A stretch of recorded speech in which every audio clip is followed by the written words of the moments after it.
Welcome to the Life in the Red podcast presented by the Lincoln Journal-Star, your source for Husker news, analysis, and more. From football in the fall to recruiting in the summer, we've got you covered. Now, here are your hosts, Chris Basnett, Parker Gabriel, and Stephen M. Sipple. Welcome in, Life in the Red podcast. I'm Chris, there's Parker, there's Steve. It's Oklahoma week. It's 3:44 p.m. on Wednesday, September 15th, 2021. Just a few days from heading down to Norman to watch the Huskers and the Sooners rekindle the classic rivalry, the 50th anniversary year of the game of the century in 1971. What year was that? 1971. Parker. 1971, 50 years ago. Sipple was a 25-year-old man back then. Sipple was just into his 30s at that point. Young adult. What is wrong with you? Immediate disparagement. Go ahead, Sip. No, I was just going to say, I'm actually watching the replay of the game of the century on YouTube as I'm working on my scouting report this afternoon. Are you really? They got the condensed version of it where they cut out all the commercials and stuff, so it's like 40 minutes long. So Nebraska's driving late in the fourth quarter, down 31-28 right now. Watch the big running back for Nebraska, Jeff Kinney. He's a bull. He's been bowling through guys in the second half. He didn't find a lot of room in the first half. He's been bowling through guys. The jerseys. What is YouTube? What is YouTube? I'm joking. What is this YouTube you speak of? What is this internet you're talking about? Looks like they got a big wall at Scooters there. Maybe you can get the old projector up and watch it on the wall. So far, Baz and Parker, no blender yet. I know we're like 2 minutes in. It's early. Well, let's get moving. Obviously, this is a fascinating week. It's been a week that's been anticipated for a long time since this game was put on the schedule back in 2012 by then AD Tom Osborne and Oklahoma AD Joe Castiglione.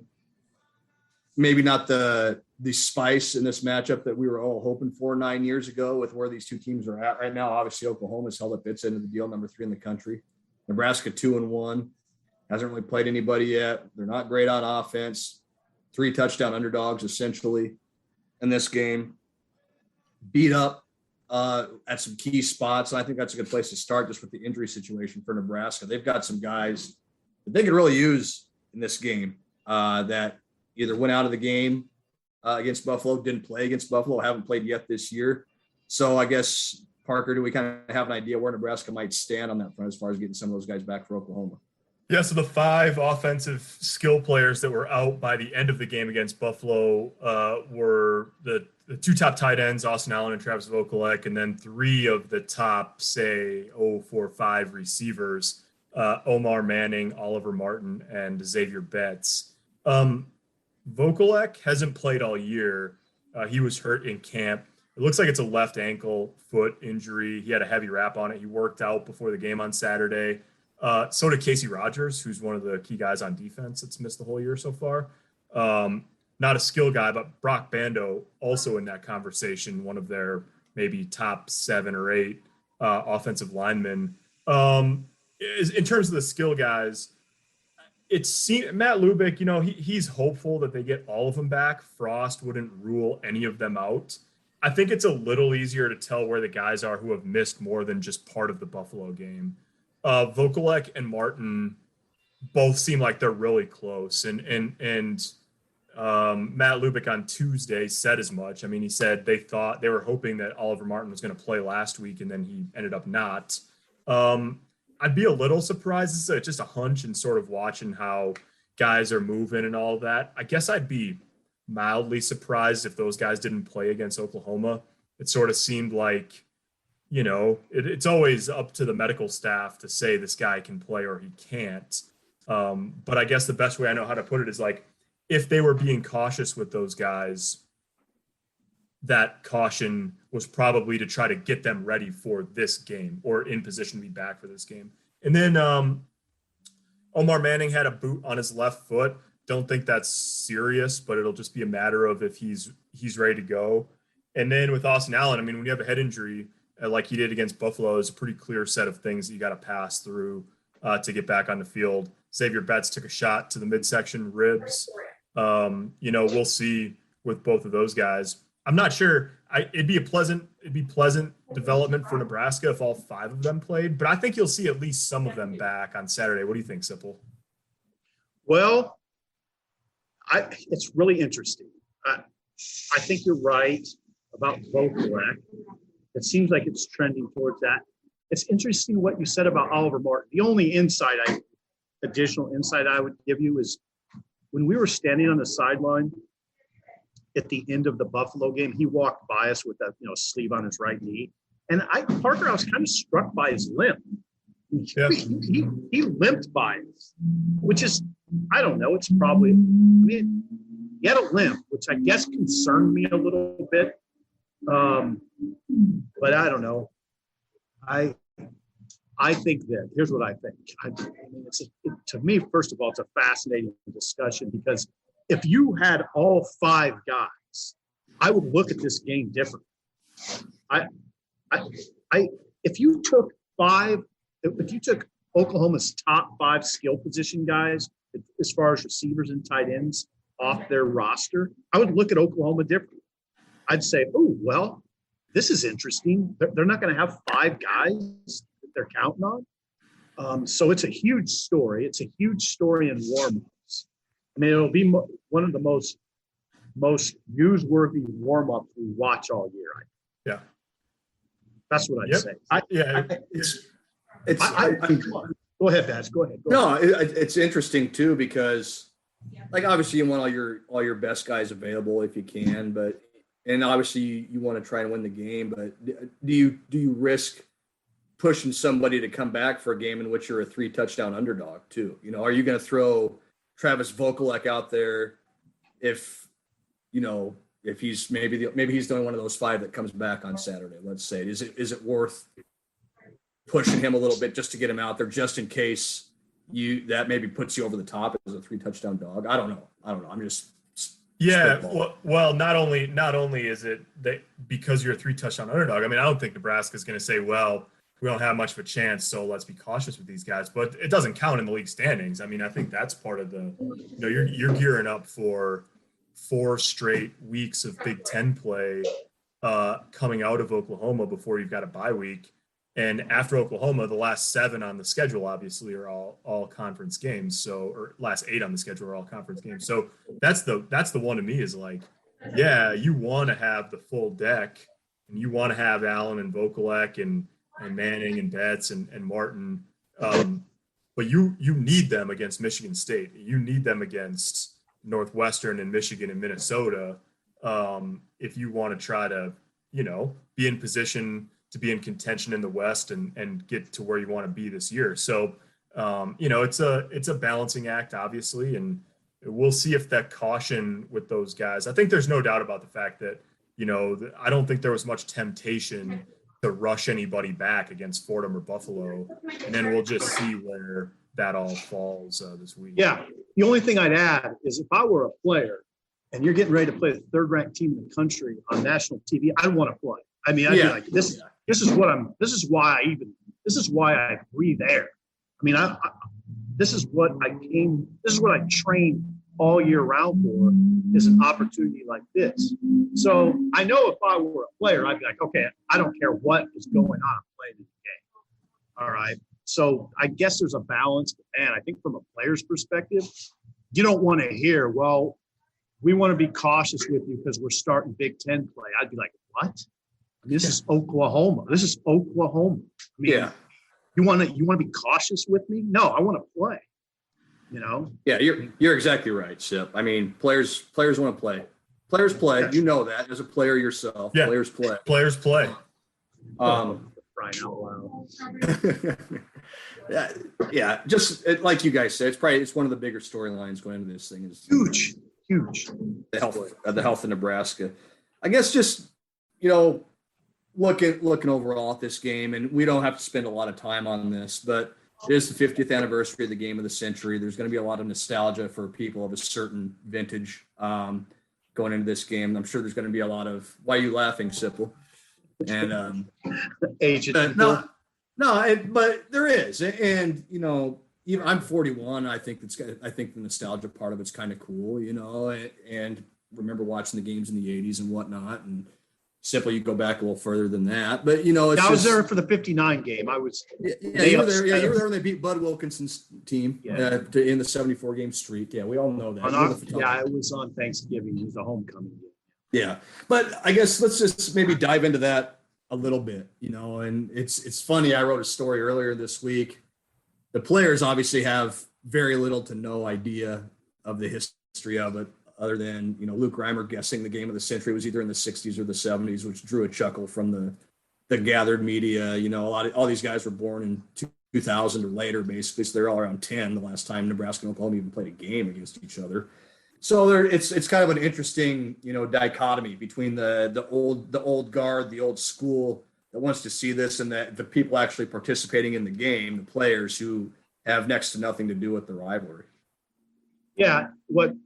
From the nostalgia standpoint, one thing that, it would be interesting if you could be down there, is there's going to be a ton of ex-players from both sides.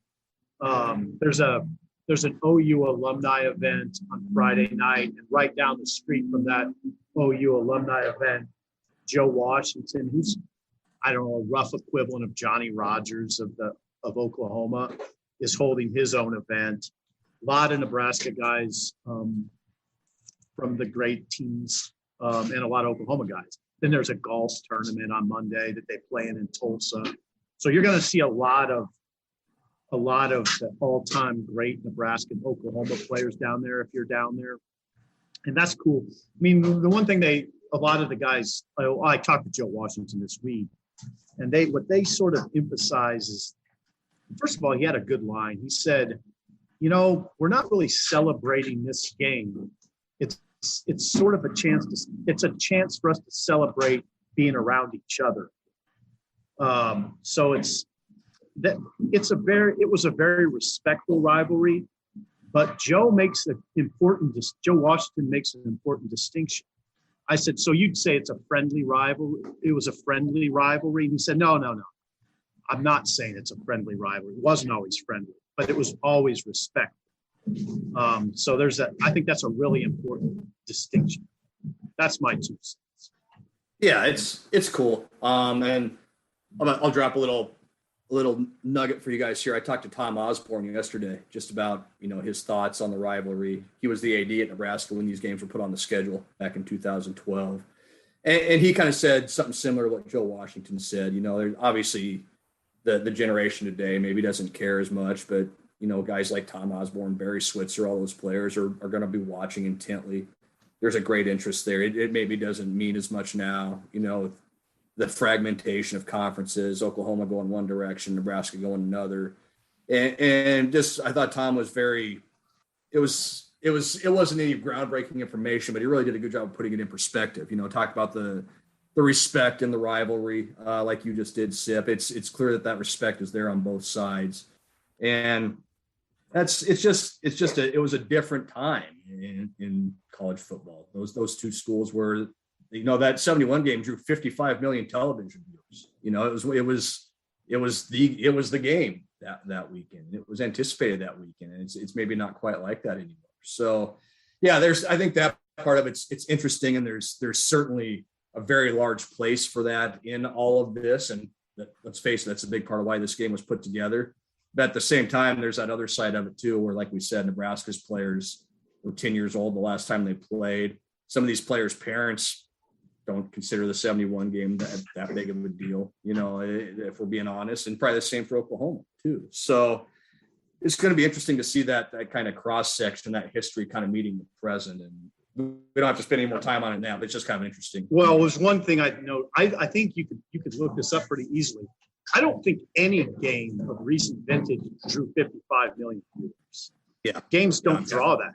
They don't draw that. Think about it in 1971 too, when not near as many people had a television set in their house. It was just a different time too. It's an astronomical number of people that watched that game. So yeah, my grandma had one. My grandma had one because I watched it on her TV. And my there you go. Sure.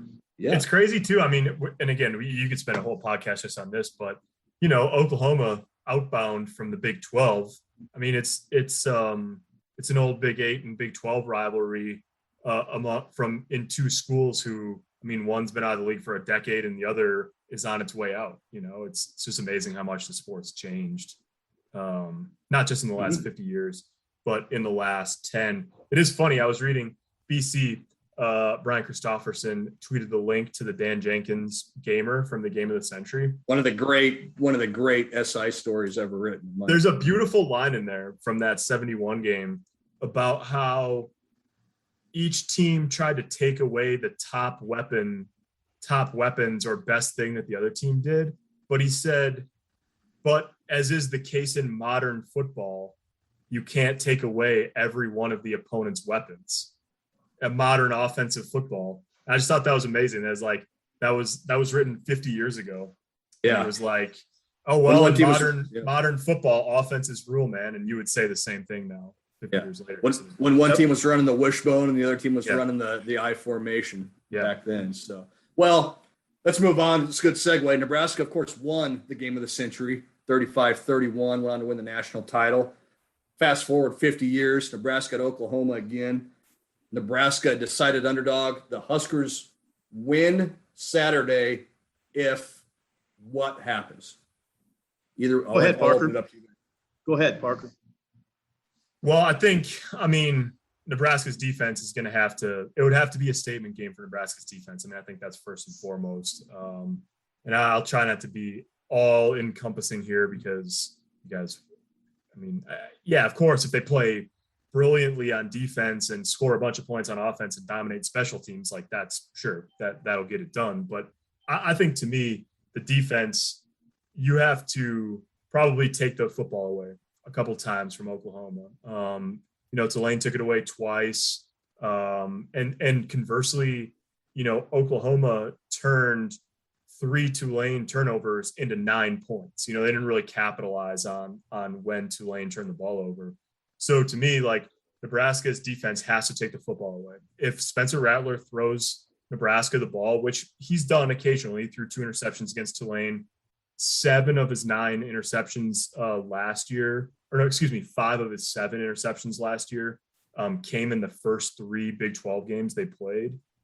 So conference type game, you've got to take advantage of that. And then, I think the way that to sort of stick on defense here, the way that Nebraska's defense can get some help from its offense is if it looks a little bit like it did last week. I mean, last week wasn't a brilliant offensive performance by Nebraska by any stretch of the imagination, but they did a good job of keeping the defense in plus situations. I mean, that muffed punt or the botched fair catch fumble, that when Buffalo got the ball back right there, that was the only time that they started a possession outside their own 25-yard line. Other than that, like, even in the instances where Nebraska had to punt, they didn't dominate the time of possession. They didn't score a ton of points. They didn't always go 50 yards on offense, but they did a good job of every time they punted or every time they, had to give the ball up, Buffalo started deep in its own territory. And if you can make Oklahoma have to go the length of the field every time or almost every time, this is a good enough defense where they might get their fair share of stops. And if you get your fair share of stops, at least you're in the game. Then you need Adrian Martinez to make a couple of big plays from there. Okay, Baz, I'll keep it really short. I'll tell you, what is it? Is Nebraska wins if what? Nebraska wins if how does okay, Nebraska I'll give you the Nebraska wins if what, and if this happens, I'll also faint in my chair and then have to come to and write about it. If Cam Taylor-Britt returns a punt for a touchdown, Nebraska will win the game. Because how could they not if that happens? Yeah, in the game of the century, right? That would be the 50th anniversary. Yeah. What if he returns a punt for a touchdown about 3.5 minutes into the game, like Johnny Rodgers? Yeah. And there's a controversial clipping non-call that helps Nebraska. Yeah, that would be amazing. You would have to pour cold water on my face. We'd be getting the smelling salts out even more. Yeah, I'd have to slap you probably. Yeah, that would be fine. All right, that's what I'm saying. Yes. I agree with If all he you does guys. that, they will win. There it is. Nebraska doesn't have to play a perfect game to win. They need to play clean. It's the stuff we talk about every week. Don't turn it over in your own end. Don't set Oklahoma up with short fields. Don't make it any easier for them than it's already going to be. Oklahoma's averaging 49 points per game at home under Lincoln Riley since Lincoln Riley took over. 49 points per game. Say that again. Really?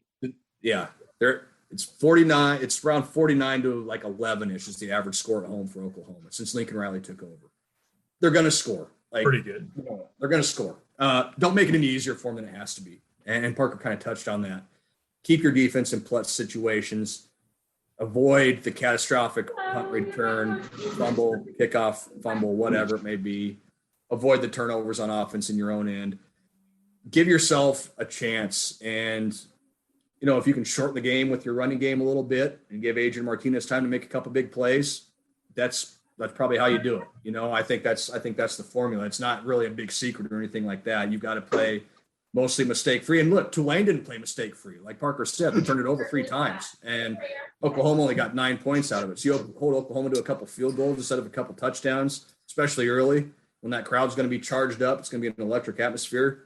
You stay on that wave. Okay, we're in it. Let's go. So that's what it is for Nebraska. They can't hurt themselves, and they just got to get it to the fourth quarter playing mistake-free football. I wonder if the crowd will be charged up. I mean, Ohio State, when we went there in 2018, it was not charged up. I mean, that was a sleepy atmosphere. Yeah. So I wondered I think the 11 a.m. kickoff works in Nebraska's favor. True. It'll be interesting. Yeah. Well, anything else you want to touch on? Should we make some predictions and get out of here? That was better. Let's make do some it. predictions. I'll go first. I'll predict first. Oklahoma, 22-ish point favorite, I think. I think they win by 21. I think it's 41-20. I think the offense is just too good.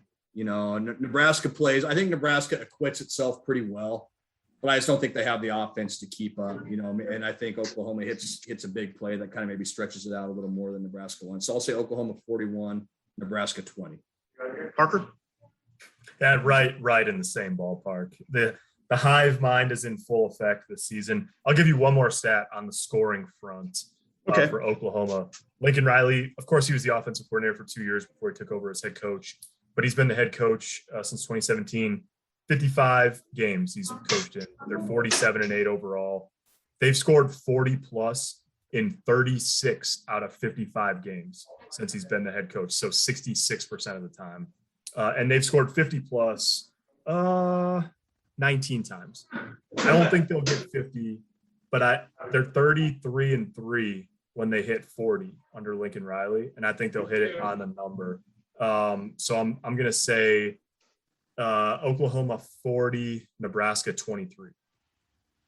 So 36 times they've hit 40 under Riley out of 55 games. Yep. They're not bad when they don't get it. I mean, they're 33-3 when they score 40 under him, but when they don't, they're 14-5. Yeah. Well, yeah, he's 47-8. So let's see. Yeah, I guess I haven't really pondered the score till right now. I'm going to say they come up just short of 40. Now, that will be dependent on Nebraska's offense not having a bushel of 3 and outs. I'll say 37-17. 37-17. That's it. There it is. 37-17. Didn't you? We all got the Illinois game wrong. Isn't that the score that you picked for the Illinois game? Yeah, I picked Nebraska to beat Illinois by 20. So when I pick a score, everybody keep that in context. I thought Nebraska would beat Illinois by 20. I didn't bring that up to point out that you got that wrong because we all did. I brought it up to point out that you've picked a 37-17 decision twice so far in 3 weeks, which I appreciate. I think you should pick it every week. Just decide which team is going to win 37-17. Yeah. I'm not going to make fun because I went 2-8 in our predictions in week 1 of the regular season. I already played myself out of our pigskin picking game. Hey, it's a long season, Baz. Yeah, got to get it. Don't give up. It is a long season. All right, guys. It's going to be a fun trip. Nebraska to Oklahoma, 11 a.m. Saturday down in Norman. We'll hit the road Friday afternoon. We'll have plenty of coverage for you. HuskerExtra.com, JournalStar.com. Be sure and check it all out. And so until then, we'll talk to you soon.